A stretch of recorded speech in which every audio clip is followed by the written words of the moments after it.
This episode of Bass Freaks is brought to you by Dunlop Bass Strings. Dunlop Bass Strings are made in California and designed by the players at Dunlop to sound and feel the way a string should, with deep lows, strong fundamental punchy mids, and articulate highs. Dunlop Bass Strings offer a complete line with standard, nickel, and stainless round wounds, flat wounds, and super brights. They're also available in short, medium, and long scales, so go to jimdunlop.com and check out Dunlop Bass Strings.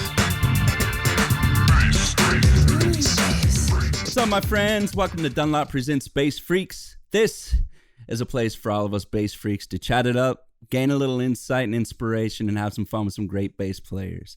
I'm your host, Josh Paul, and today we have Henrik Linder. Welcome to the show, dude. How are you, man?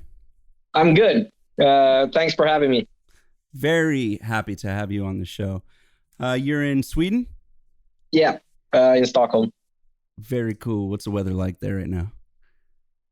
Pretty chilly, like it starts to get darker and darker, but I'm hanging on. Right. So it's nice. Right on. I mean, like, it's actually nicer that it gets cold because there's no air conditions anywhere, and like summer's been hell. So like it was hard to sleep when it was like a sauna and That's when you just remove all of the clothing and just go for it. Here it is. Yeah, exactly. I can't cool off. Yeah. Dude, I'm stoked to have you on here, man. Let's talk a little bit about your history. You know, where you're from and where you started and how you got to where you are now. I'm from like a small town, like 30 kilometers. Like I don't know what that is in miles, but I don't think I do either. Yeah. Like anyone listening, like calculate it on Google or something. But I'm from there. I grew up there and like moved into the city when I was 11 and like started playing bass when I was 13. And how detailed should I be, by the way? Like go for it, man. We got time. My first childhood memory. Tell me about your very first memory in life itself. My very first memory in life is like not a good one. I was like, I was by a lake and had a sandwich, and like a duck that was like the same size as me came up and like snatched it from my hand. Like that's the first thing I remember in life. But you know, so you don't like ducks, basically. Yeah, I like ducks. They're like way smaller now, but that was like a human-sized duck. You know, like it was the same size as me. So it was like, you know, when a bird is that big, it's scary, you know. But yeah that's my first memory. That's amazing. That must have been traumatizing for you to be able to remember that. Yeah. Right I don't on. know, like it's kind of sketchy with those memories. You don't really know if they're accurate, but that's the first I think I remember, at least. I get it. What inspired you to play bass? I got really into like the Red Hot Chili Peppers record 1 Minute, and then it was also a girl that said it was a sexist instrument that I had a crush on. So that actually played a huge part in it. You're trying to get the girl. I get it. Yeah, got the girl. Oh, you got the girl. Okay. Cheers on. Hey, fist bump on that. Yeah, it ended 15 years ago, but it was still like we were together for 8 years or something. So like it was a good investment, like the bass playing. And she was right. Yeah, the bass is a sex instrument for sure. Was there a particular bass player that you saw and you're like, oh my God, I need to do that. That's what I want to do. It was Flea for me, like definitely. So like, I don't know. I think that's like why I started like wearing makeup and stuff like that when I was a kid as well, because I thought like, if you play slap bass, that's what you got to look like, because it was like Dave Navarro and Flea. They had like all these like black eye makeup, and I was like, yeah, I want to play like that kind of bass lines. Then I'm supposed to look like that. So it was it was kind of weird. But that's awesome, though. That's awesome that you were that inspired and that much of a fan to go through all that to make it happen. Yeah, I dig it. You seem to be. I was watching a whole bunch of your videos, which I follow you on Instagram, and they're always awesome. Your I guess vocabulary is quite vast in theory. And did you study classical or? I studied a little classical when I was a kid. Like I started playing piano, so like I learned how to read in classical music, but I don't know any classical theory. And but I mean, I listen to it like occasionally, but so that was like my first thing with music was like that I read stuff from charts, and Got then it. when I started playing bass, I tried to learn everything by ear instead. But that was Okay. like a transition, I guess, going from that, but. And it feels like my sight reading gets worse and worse because now I never do it. So Right. It definitely takes practice, right? Yeah, I'm very bad at it. I haven't done it since high school, so now it takes me forever. yeah, it's I mean it happens every now and then you are like, oh yeah, I got to do this again. Right. How often do you actually have to read with the stuff But that it you do? happens like every like 2 3 times a year or something when there's like a bigger production or something and there's charts for stuff. But I usually need to sit with it at home to figure out what's going on and like to learn the songs. And I mean, I could kind of do it like when you do it more, like it gets back to you, but it's still like I'm not really a great sight reader. Okay. Do you enjoy it?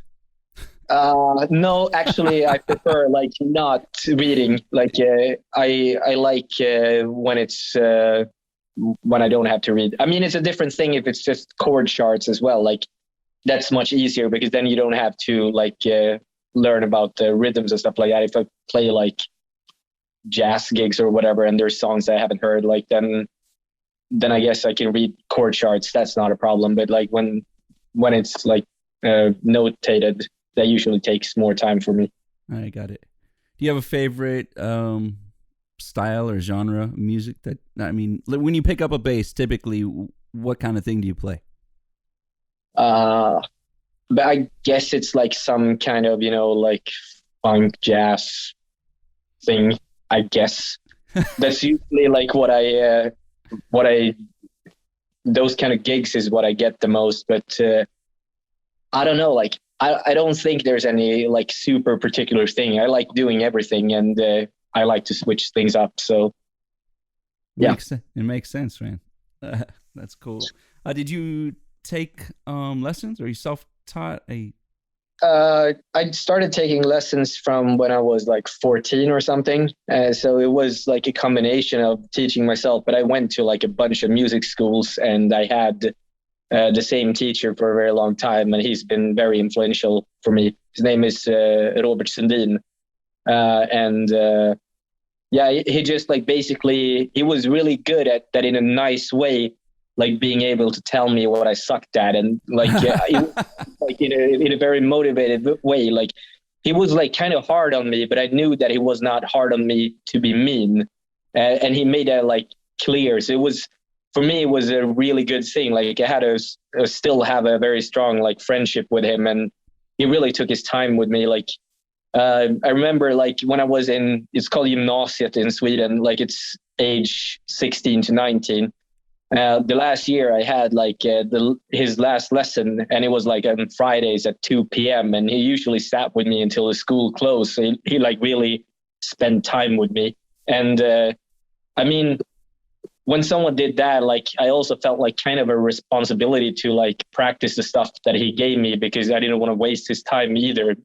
So yeah, he was just like a really, really good music teacher because he basically told me that my time sucked. So like I had to go do like really basic exercises to fix that because I had no concept how to practice that at all. So, and then I don't know, like he was always good at pointing out things that was not working and could get to the core of that problem. And I don't know, like I learned a lot about how to practice from him, or like the way I did it. But I owe him a lot. Like he is a really an amazing teacher. That's killer. I love that, and I love that he actually took the time in a constructive and productive way to Yeah. inspire you. So he said that your time was maybe not the greatest. What did you do to work on it? It was basically he had this pattern thing that I had to play like songs that had like a quarter note pulse, because in order to like feel 8 notes the right way. I had to feel the quarter notes the right way. And then I moved on to like do 8 notes and triplet feels and 16 note, but to get like the really basic foundation of it all down first, and then move on to harder things, but also like to practice things repetitively, to like, like sit with a groove for two bars and play those 2 bars over and over for like 10 to 30 minutes. It was another teacher that I had like in a funk ensemble that I had with Aaron, the drummer, named Annie Filer, that really had that concept as well. So like he taught me and Aaron how to practice those things. So we did that together as with bass and drum. Aaron is the drummer of Dirty Loops, by the way. It was just like we had this like routine where we practiced 2 bars of something, that felt uncomfortable. Like, I don't know, it could be a shuffle phrasing that was not right, or a tempo that was like not feeling great. And then you just sat with it over and over until it like started to feel good. And that was also like a great way to practice. I really think it's important for bass players to practice with drummers, or at least that was like really good for me. Absolutely. I agree with you. It's pretty much, they're so closely related. What kind of stuff challenges you now? What do you practice? It's kind of like a weird thing I'm practicing right now. I want to learn how to play counterpoint on bass, but I can't, like that, to keep like improvising and having 2 melodies at once going. And I'm really horrible at it, and it's going to take like forever in order to get that. But that's like a long-term goal. I don't really know why, like I'm not going to get any gigs from that. So it's like kind of stupid, but it's just like, like one of those ideas you have and that I want to like see if I can do. And I like to, challenge myself in that way. I don't know, like it might be a total failure and I might never get there, but at least like it's fun to dream big. Hey man, you're challenging yourself, and who can hate on that? I think I would like to hear it when you get it down. What are you going to do to practice it? What do you think? It's just like I'm gonna like I bought 2 books and I'm gonna like study the theory behind it, because I don't know any classical theory. So I'm gonna like learn the rules from the beginning. So I kind of just like mimic the sound right now, but I don't know the rules of it at all. So I'm gonna try to get into that. And I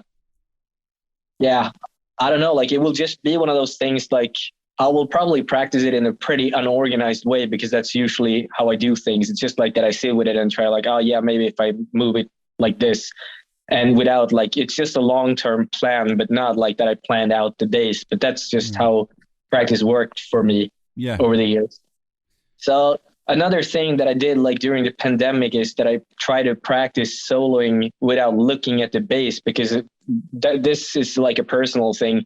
But to me, like when looking at the fretboard, it created like, it was like one more obstacle to get through, because I didn't really play what I heard. I let my fingers guide me to play what the fingers wanted instead of like where I really wanted to go. And then like, of course, I'm going to fail more in the beginning, but it was just like, I feel more connected with the instrument in some kind of way. Like, I know it sounds kind of like a hippie thing, but somehow it worked for me. That's awesome. And it also, I guess subconsciously you're familiarizing yourself with the fretboard even more than you already are on a technical level, but on a sort of spiritual level and musical level, you're just letting your hands go. Yeah, but somehow it was easier to see the fretboard when I was not looking at it. Like it was easier to visualize it in my head instead of like actually looking at the fretboard for some reason. So like it opened a lot of things for me. So like I don't know if anyone listening gets stuck, like that's something they could consider trying. Like it worked for me. So yeah, it's a tip, I guess. I dig it. I'm going to practice that too. So tell me about your very first gig. My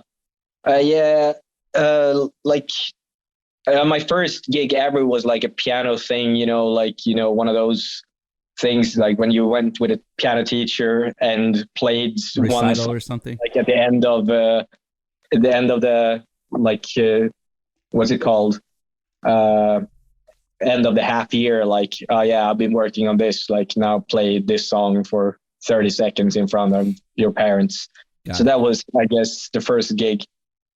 But then my first bass gig, I think I played for like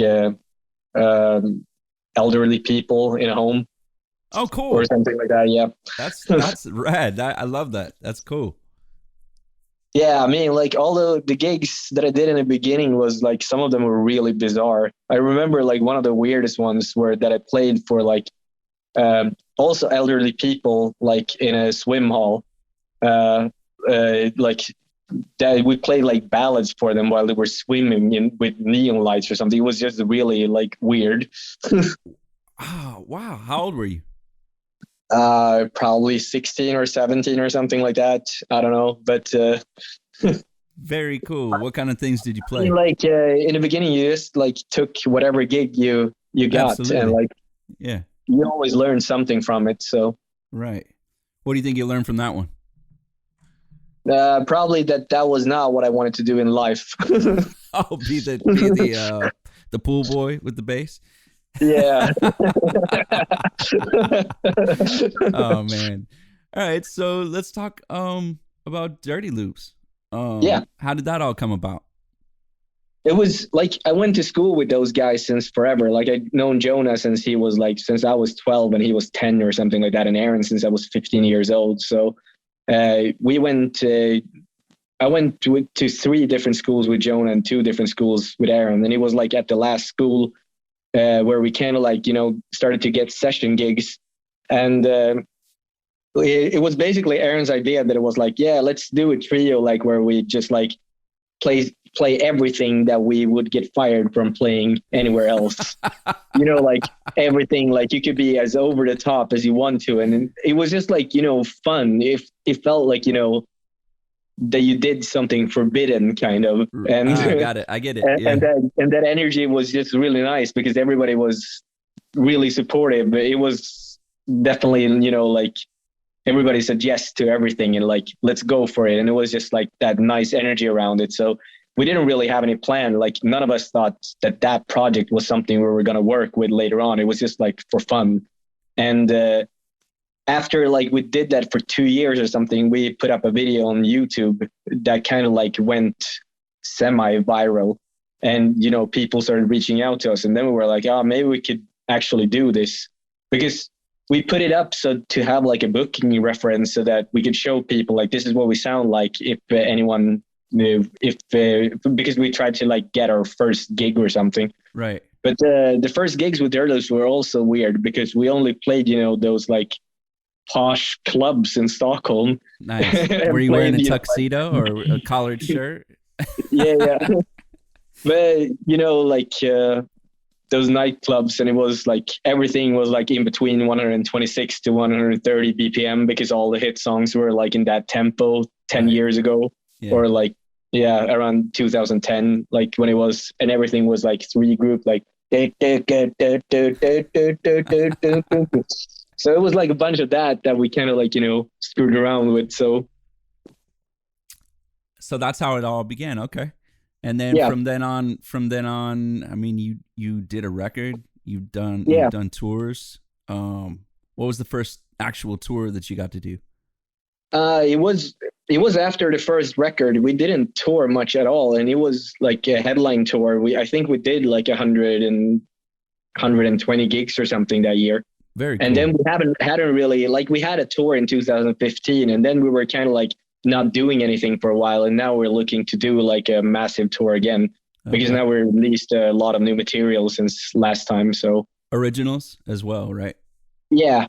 We were actually working on like some new stuff again now. So like the pandemic's been kind of good for us in that way, because we started like making more music. So yeah, it seems like a lot of us have taken advantage of that part of the pandemic. Thankfully, I can't wait to hear all the music that's going to come out of it. No, I mean, like, it's probably like when everything opens up, I guess everybody's going to be more grateful about like that you could do it as well. Like it was something that you took more for granted before. And it's just, I think it's going to be awesome, like seeing a lot of bands again and, go to a festival and stuff like that, things you really took for granted that you could do. And then you haven't been able to do it for 2 years. Yes, sir. I agree with that 10 million %. How did the collaboration with Corey Wong happen? He basically reached out to us and we're like, hey, you want to record something? And we were like, yeah, sure. Like, sounds like a great idea. And then, yeah, it's really like that simple. It was just like, oh yeah, let's do it. And then we, just did it. It was like really, it was kind of easy going. It was just like, yeah, here are some songs that he sent over to us. And like, yeah, we sent him some songs and then we just recorded them. And it was just like no fuss. Was it remote? Or everything was remote. I never met him in real life at all. Oh, really? Yeah, which is kind of weird. Technology. Yeah. I actually did. Okay. I did I haven't released it yet, but I have a whole full album that I did this last year with one of my Instagram friends. And oh, cool. We did this whole funk weird project. I've never met the guy, but we did an entire record, just wrote a bunch of songs. At some point I'll put it out, but yeah, that's crazy, man. Yeah, I mean, you should. It's really good that you have those kind of like possibilities now. Yeah. So why not go for it? Yes, sir. What about gear? What kind of basses do you play?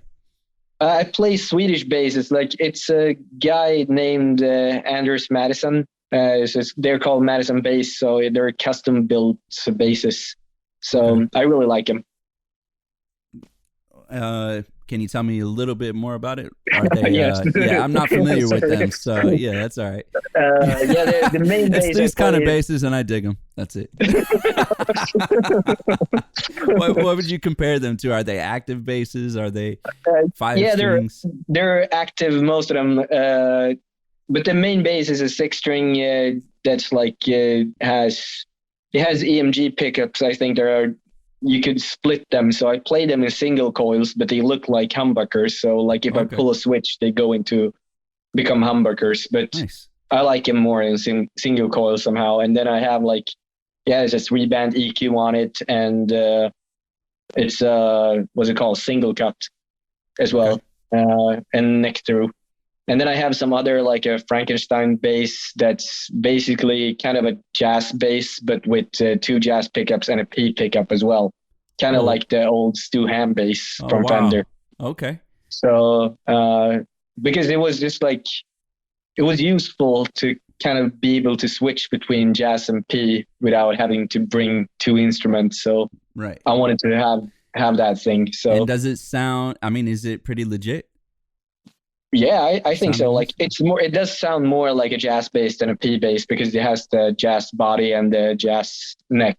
But I don't know, I never get used to the P necks because I have 2 small hands. They are, like my hands are pretty small. Wide. Yeah. Yeah. So I always felt like kind of uncomfortable playing them. So if I ever had I don't even own a real P bass, but if I had one, I probably would want to have like a J neck on it anyway. I think I'm with you on that for sure. Why the 6-string? And how did you get into playing the 6-string? Because I know when you were a kid, you just didn't grab a 6-string. Your hand definitely wouldn't fit on that bad boy. I played it was in school. I played 4-string first year, 5-string next year, and 6-string the year after that. But I think the teacher I had a 6-string, and I looked up to him a lot. So I basically got the same bass at him that he got because I found one used that was really cheap for that bass. Okay. So it was awesome. It was like a Yamaha TRB 6P, like the first version of it. Nice. And it's a really nice bass, I think. You still have it? But yeah, but I borrowed it to a friend and he had it for 10 years. So I have never bothered to get it back. But I think you gave it to him at this point. I'm pretty sure he's just going to keep it. That's cool. But yeah, I don't know. In dirt loops, I kind of need the 6-string because I play a lot of on both on the B string and on the lighter strings as well because it's a trio. So I get to do a lot there. You're doing a lot of chordal stuff, right? Yeah. Yeah, very cool. I dig what you guys do for sure. Oh, Everybody thank out you there so much. listening, make sure you check out Dirty Loops. Um, what about strings? What kind of strings do you use? I use DR Pure Blues strings, but they're kind of like a little custom made because the bass is also 33 inch. So it has a heavier B string. So Got it it. has a 135 B string, but other than that, it's just like the standard gauges. Is gauges how you pronounce it? Yes, Okay, you got it. Bingo. Gold star cool. for you. Do you use any effects or anything like that? Yeah, with Durloops, I use an XFX3 when I play live. Because we play with tracks, so then it basically changes all the sounds for me. And then I will build a bigger board, but I really like the 3-leaf audio effects. I like the stomp boxes, the octaver, and the envelope filter. I'm gonna like whenever I can get it in Sweden, I'm gonna get the UR Doom 2 or whatever it's called. Like What it's a is fuzz that, pedal dude? that's Oh, a fuzz it's pedal. Okay. yeah, but it has like kind of a synthy tone that I really like. So I'm gonna try to get that one as well. And yeah, then I have like some synthesizer pedals as well, but it's not most of the stuff is from the XFX, but then it's just like some pedals that I like the colors from. Nice. Okay. What really got you into experimenting with effects? I don't know. Like I needed his Predator loops. It was just like, yeah, this song needs this sound. How do I get it? So like it was Got it. because of that, I guess, a lot. Out of So a lot of necessity. Okay. yeah, the songs didn't never like that I sat with effects and like had that as a tool for writing, which could probably be cool at some point, but I just didn't do it that way. Like it was always like, okay, this song sounds like this. What could I add? And then I used whatever. If I had a vision of something, I try to like go for that sound. And any kind of multi effect is really like if you're into them, like they're good for that because you have like a lot of sounds Right. at your disposal. But I mean, it's also a different thing with pedals. I think they sound very different, like depending on if you have an active or passive bass. With a passive bass, they trigger. I think most pedals are tried on passive basses because they seem to trigger way better on passive basses. Yeah. So They yeah, can't handle the power mostly of the active basses. Too much power.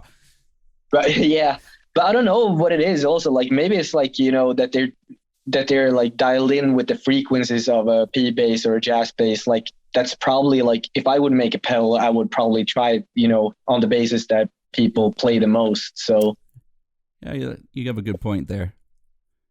and yeah, Yeah, man. yeah. What about amps?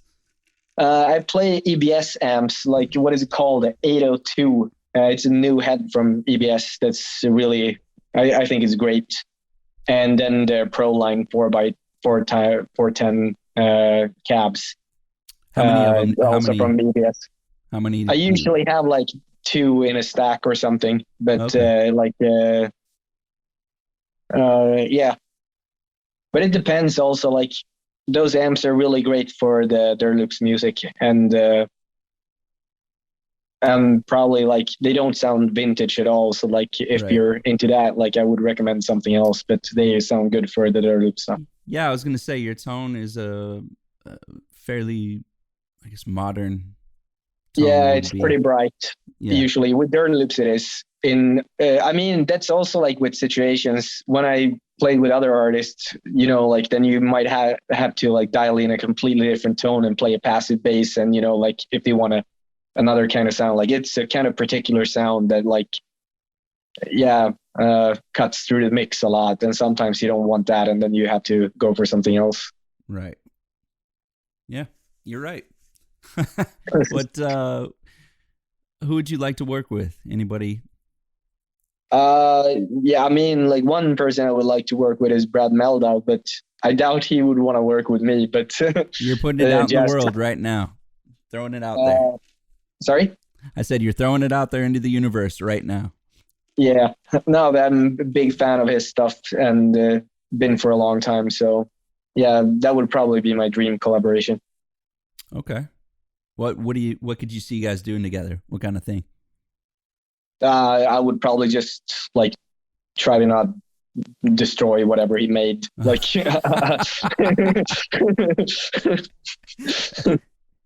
awesome, man. What do you see? What do you see yourself doing beyond Dirty Loops?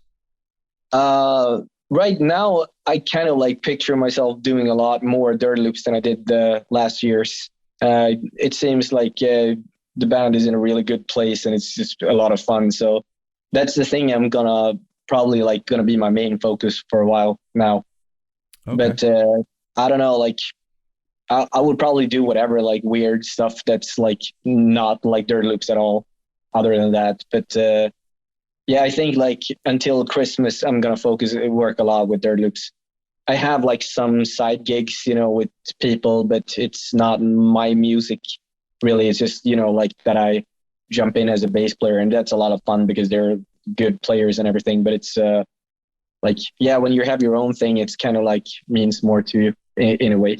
Absolutely. I get it. I totally get that.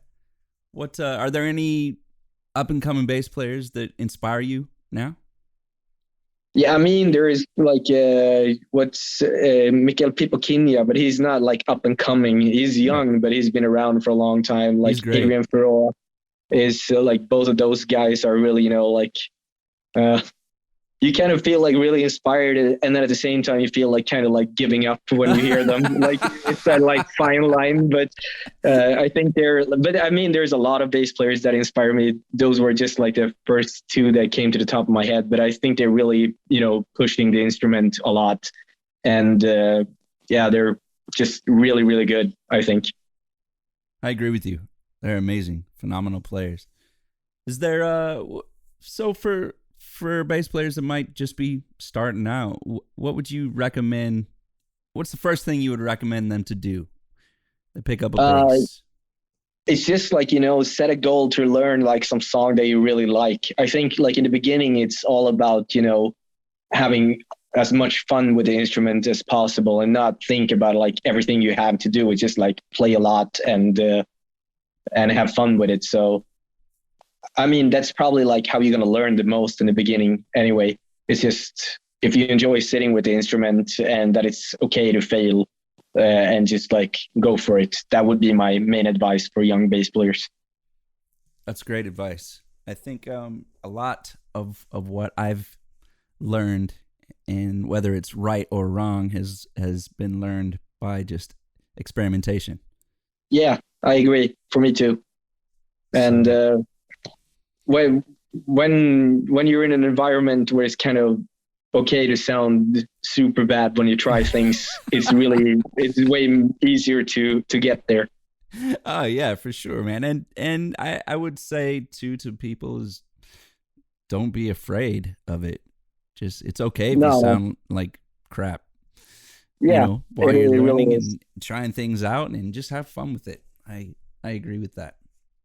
I mean, it also like it probably gets to a point like when you hire to a gig, like gotta know like when it's the time to experiment with things as well. Like sometimes you kind of need to play it safe as well, I guess. Yeah. Well, yeah. We learn the business part of that, which would be just like if you're going to work at the office, you have your dress code and you have your duties, and otherwise you get canned. Yeah, exactly. You have a favorite bass line, man? I don't know. Yeah, there are a lot of them out there, but I like it's a synth bass line, but I think it's Greg Fillingales that played on We Can Work It Out with Chaka Khan. I think that's a really great bass line. I love that bass line. Yeah. And Greg is a monster. Yeah. He's like genius. Oh man. Well, this is awesome. Give me 1 second here. Make sure I'm not missing anything on here. So you're doing another Dirty Loops record. Anything that people can expect from it? I don't know. Like it will probably sound as Dirty Loops somehow, but I I don't really know how it will end up. It's kind of like you never know when you start something. Like is it still direction in the beginning stages of it? Yeah, it's in the first stages of it. Okay, why don't we talk about your guys' process in writing and recording? Oh yeah. It's usually like when we write songs, we try to keep the songs very simple in the beginning. And, like it's usually not a lot of information. We just focus on like getting the melody down and like to have the vision of like the entire song. And then we start to like arrange it more like and go into what kind of vibe it's going to be. And then you start to add more and more crazy things. Like that's usually the process, like start simple and then add more and more stuff to it.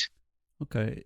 Is it a evolutionary process in the midst of jams, or are you guys actually sitting down and thinking about? It's really not a lot of jams. It's very organized in a way like that we sit with. It's usually that we sit with computers or like with a keyboard and write a song, and then the last thing we do is to pick up our instruments and learn the songs afterwards, and that kind of adds a layer to it as well, because then when that happens, you usually like the song could take a very different shape when someone does something, and that part is usually not that planned out. It's a little planned out in a way, but then people add their stuff to it, and I guess that's why it sounds like it does. Yeah, very interesting.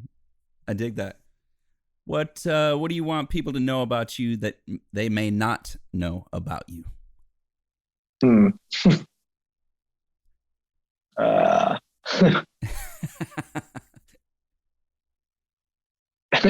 don't know. Like I'm half German. Maybe that's something people don't know. All right, you hear it first. Like the worst info ever. Like breaking news. Cares at all. I just couldn't think of anything. No, it's all good, man. You crack me up, bro. Well, so you're on Instagram, right? What's your Instagram page? It's just my name, Henrik Linder. Okay. So like, go check it out. Yes, check it out. Are you pretty active in do you communicate with fans and different people on there as well?